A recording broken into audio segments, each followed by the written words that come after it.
الحمد لله الذي أنعم علينا بالرفق، والصلاة والسلام على رسوله الذي أرشد أمته إلى الصدق، وعلى آله وصحبه الذين ميزوا الحق من البدع والفسق.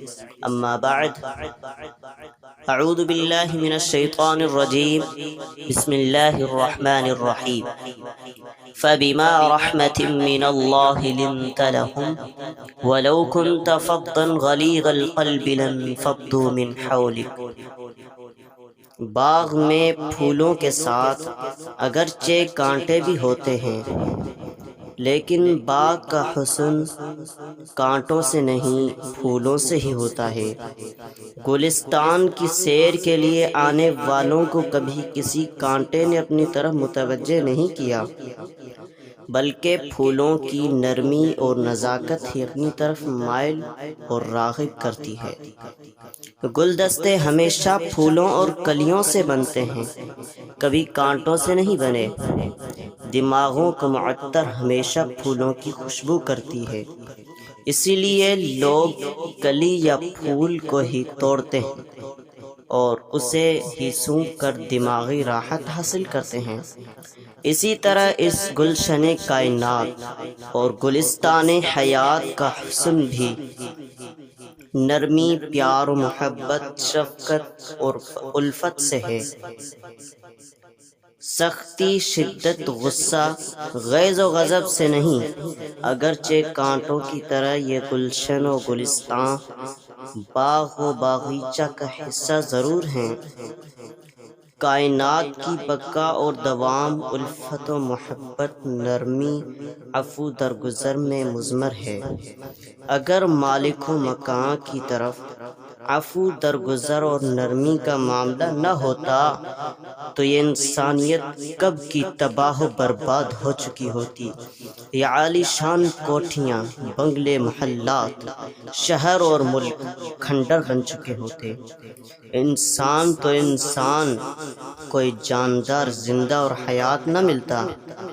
اگر لوگوں کے گناہ پر اللہ تعالیٰ ان کی گرفت کرتا، پکڑ کرتا، تو روئے زمین پر ایک بھی جاندار باقی نہ رہتا۔ ان رحمتی سبقت غضبی، بے شک میری رحمت، میری نرمی میرے غصے پر غالب آ گئی۔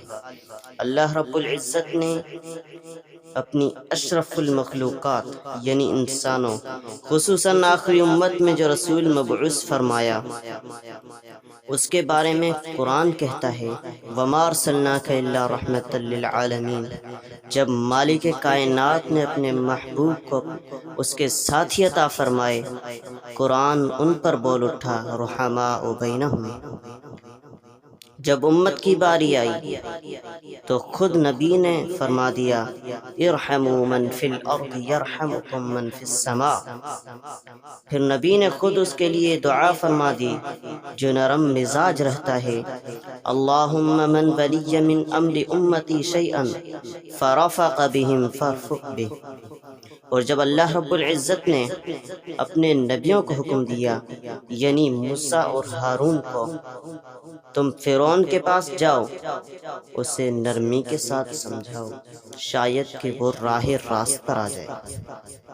اذهبا الى فرعون انه طغى فقولا له قولا لینا لعله يتذكر او يخشى۔ اہل فکر یہاں سوچنے کی بات یہ ہے کہ فرعون جیسا ظالم، سرکش، متکبر اور نافرمان شاید چشم و فلک نے آج تک نہ دیکھا ہو۔ اللہ تعالیٰ نے اپنے نبیوں کو حکم دیا کہ فرعون سے بھی نرمی کے ساتھ بات کرو، شاید کہ وہ راہ راست پر آ جائے۔ بہرحال جب خداوند قدوس نے اپنے جلیل القدر رسول جد الانبیاء سیدنا ابراہیم کا ذکر کرتے ہوئے ارشاد فرمایا ان ابراہیم لأواہ حلیم، ابراہیم تو بڑے نرم دل بردبار ہیں۔ جب ہمارے نبی کی باری آئی تو رب کا قرآن بولا فَبِمَا رَحْمَةٍ مِّنَ اللَّهِ لِنتَ لَهُمْ وَلَوْ كُنْتَ فَظًّا غَلِيظَ الْقَلْبِ لَانفَضُّوا مِنْ حَوْلِكَ۔ اے نبی صلی اللہ علیہ وسلم، یہ جو آپ کے ساتھی یعنی صحابہ کرام آپ کے قریب ہیں، یہ صرف آپ کی نرم مزاجی کی وجہ سے ہیں جو ہم نے آپ کو اپنی رحمت سے عطا کی ہے۔ اگر آپ سخت مزاج ہوتے تو یہ صحابہ کرام آپ کے ارد گرد سے جا چکے ہوتے۔ یہ سب آپ کی نرمی کی وجہ سے ہی ہے۔ اور آج ہم اپنے ارد گرد اگر نظر گھماتے دیکھتے ہیں تو ہمیں سختی ہی سختی نظر آتی ہے۔ گھر ہے تو وہاں بھی سختی، بازار ہے تو جس دکان پر جاتے ہیں سختی، سب کچھ چھوڑیے آتے ہیں اللہ تعالیٰ کے گھر مسجد کی جانب، وہاں جاتے ہیں تو وہیں بھی ہمیں سختی ہی نظر آتی ہے۔ اللہ اکبر۔ اگر ہم بات کریں آج کے اساتذہ کرام کی تو ہمیں چند ہی ایسے اساتذہ کرام نظر آئیں گے جو بچوں کو یعنی اپنے شاگردوں کو حوصلہ دے کر نرمی سے اچھے انداز میں سمجھا کر پڑھائیں۔ نہیں میرے ساتھیوں، ایسے اساتذہ کرام آج ہمیں نہیں ملتے۔ آج کے اساتذہ کرام اپنے بچوں یعنی شاگردوں کو اتنا مارتے ہیں کہ کبھی ایسا بھی ہوتا ہے کہ کسی کا بازو توڑ دیا، کسی کا سر پھوڑ دیا۔ اگر ایسا بھی نہیں تو ایسا ضرور ہوگا اور ہوتا بھی ہے کہ کوئی استاد اگر کوئی خامی یا غلطی کسی شاگرد میں دیکھ لے یا کسی شاگرد سے کوئی غلطی ہو جائے تو بار بار اسے دوسروں کے سامنے دہرائے گا۔ میں نہیں جانتا کہ آخر ایسا کیوں کرتے ہیں، معلوم نہیں کس ارادے سے۔ میرے محترم و معزز اساتذہ کرام اور میرے پیارے ساتھیوں، کیا ہمارے نبی کا رویہ اپنے شاگردوں سے اس طرح تھا؟ انس رضی اللہ عنہ فرماتے ہیں کہ میں نے رسول اللہ صلی اللہ علیہ وسلم کی تقریباً 9 سال خدمت کی، اللہ کے رسول نے کبھی مجھے ڈانٹا تک نہیں۔ ساتھیوں، ڈانٹنا تو دور کی بات ہے، آپ نے یہ بھی نہیں کہا انس یہ کام آپ نے کیوں نہیں کیا۔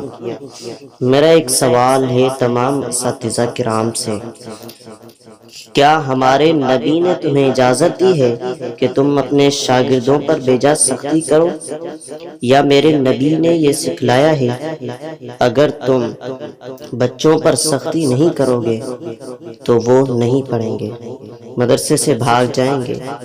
مجھے بتائیے ذرا، وہ بچہ مدرسے سے کیسے نہیں بھاگے گا جس پر مدرسے میں بھی سختی، اگر گھر جاتا ہے تو بھی سختی؟ تو بتائیے ذرا، کیا آج کے طالب علم صحابہ سے بہتر ہے، یا ان کا ایمان ان صحابہ کرام کے ایمان سے پختہ ہے جو اتنی سختیاں برداشت کر کے پڑھ لیں گے؟ اگر اللہ تعالی نے نبی کو کہہ دیا کہ اگر آپ صحابہ کرام پر سختی کرتے تو صحابہ کرام آپ کے پاس سے چلے جاتے، تو آج میں بھی اس فرمان کو اپنے آگے رکھتے ہوئے کہوں گا کہ اگر آج کے اساتذہ کرام اپنے شاگردوں سے نرمی نہیں بلکہ سختی کریں گے تو یہ کبھی بھی نہیں پڑھ سکیں گے۔ یہ شاگرد تو انسان ہیں، ساتھ ہی مسلمان بھی۔ میرے نبی تو وہ ہیں جس نے جانوروں کے ساتھ نرمی کرنے کا حکم دیا ہے، فرمایا جانوروں کے متعلق اللہ سے ڈرو، یعنی ان پر بے جا سختی نہ کرو۔ آج ہمارے اپنی بات کی جائے تو اگر ہم خلاف شرع کوئی کام دیکھ لیں تو فوراً طیش اور غصے میں آ جائیں گے۔ کہ اللہ کے رسول کا رویہ ایسا تھا؟ ایک شخص اللہ کے رسول صلی اللہ علیہ وسلم کو کہتا ہے کہ اللہ کے رسول میں زنا کرنا چاہتا ہوں۔ یہاں آپ سے یہ پوچھنا چاہوں گا کہ کیا اللہ کے رسول نے اسے ڈانٹا، اس پر غصہ ہوئے؟ نہیں میرے ساتھیوں، نہیں۔ اللہ کے رسول نے اسے کہا قریب ہو جاؤ، اسے قریب کر کے نرمی کے ساتھ سمجھایا اور اس کے لیے دعا کی۔ صحابی رسول فرماتے ہیں آپ کے سمجھانے اور دعا کرنے کا اس پر یہ اثر ہوا کہ وہ کبھی ادھر ادھر جھانکتا بھی نہیں تھا۔ آئیے نرم مزاج بنیں اور نرمی پھیلائیں۔ گلدستہ گلدستہ ہی ہوتا ہے، جس گھر میں جائے اس کے حسن میں اضافے کا سبب بنتا ہے اور اس کی فضا کو معطر کرتا ہے۔ میرے خیال میں یہ گلدستہ ہر گھر کی زینت بننا چاہیے تاکہ ہر گھر، بازار، مدرسہ، سکول کی فضا نرمی و شفقت، محبت اور الفت سے معطر ہو سکے۔ دعا ہے اللہ تعالی ہم سب کو گھر کی چار دیواری سے لے کر ایوان عدل تک نرمی و شفقت سے پیش آنے کی توفیق عطا فرمائے۔